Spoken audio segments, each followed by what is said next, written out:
राधे राधे दोस्तों, आपका हमारे YouTube चैनल दिव्य भक्ति ज्ञान वेग में हार्दिक स्वागत है। आज हम नवरात्रि के छठे दिन पूजी जाने वाली माँ कात्यायनी की कथा का वर्णन करेंगे। नवरात्रि के छठे दिन देवी के छठे स्वरूप माँ कात्यायनी की पूजा की जाती है। यह दिन विशेष रूप से शक्ति, साहस और धर्म की विजय का प्रतीक माना जाता है। नवरात्रि के इस दिन श्रद्धा, भक्ति और नियम पूर्वक व्रत रखकर माता की पूजा की जाती है। यह पावन कथा नवरात्रि के छठे दिन की है, जो जगत जननी के छठे स्वरूप माँ कात्यायनी को समर्पित है। बहुत समय पहले प्राचीन युग में एक महान तपस्वी ऋषि थे, महर्षि कात्यायन। वे वेदों के ज्ञाता, अत्यंत तेजस्वी और देवी भगवती के परम उपासक थे। उनका जीवन तप, साधना और भक्ति में व्यतीत होता था। उनके मन में एक दिन दिव्य इच्छा उत्पन्न हुई। वे चाहते थे कि स्वयं आदि शक्ति उनकी पुत्री के रूप में जन्म ले। इस इच्छा की पूर्ति के लिए उन्होंने घोर तपस्या आरंभ की। उन्होंने वर्षों तक जंगल में रहकर कठोर नियमों का पालन करते हुए निरंतर माँ भगवती का ध्यान किया। उनकी तपस्या इतनी तीव्र थी कि तीनों लोकों में उसका प्रभाव फैल गया।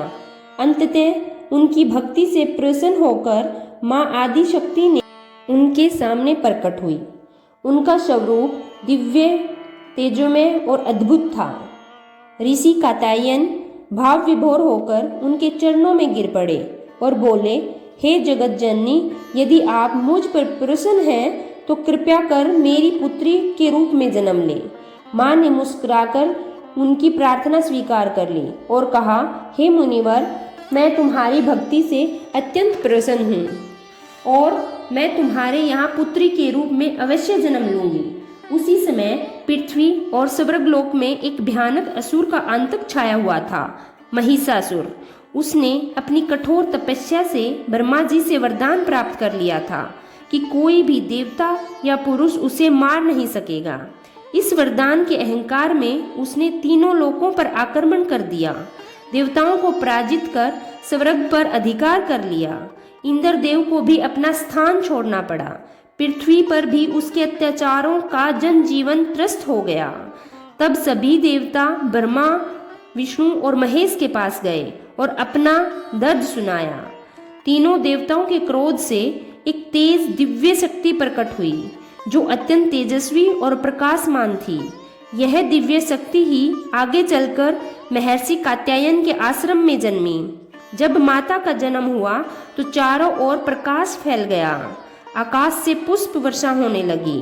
देवताओं ने उनका स्वागत किया, क्योंकि उनका पालन पोषण महर्षि कात्यायन ने किया, इसलिए वे कात्यायनी कहलाई।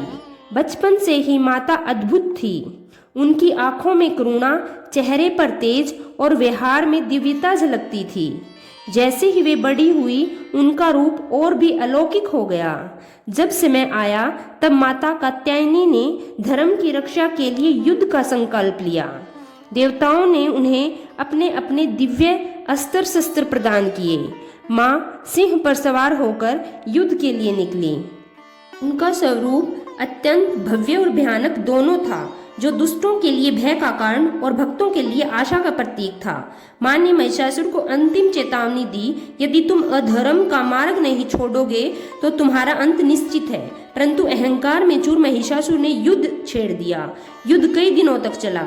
महिषासुर बार बार अपना रूप बदलता, कभी भैंसा, कभी सिंह, कभी हाथी, और उसकी शक्ति अपार थी। लेकिन माँ कात्यायनी की शक्ति के सामने वह टिक नहीं सका। अंततः माँ ने उसे भैंसे के रूप में पकड़कर अपने त्रिशूल से उसका वध कर दिया। जय माता दी। धन्यवाद।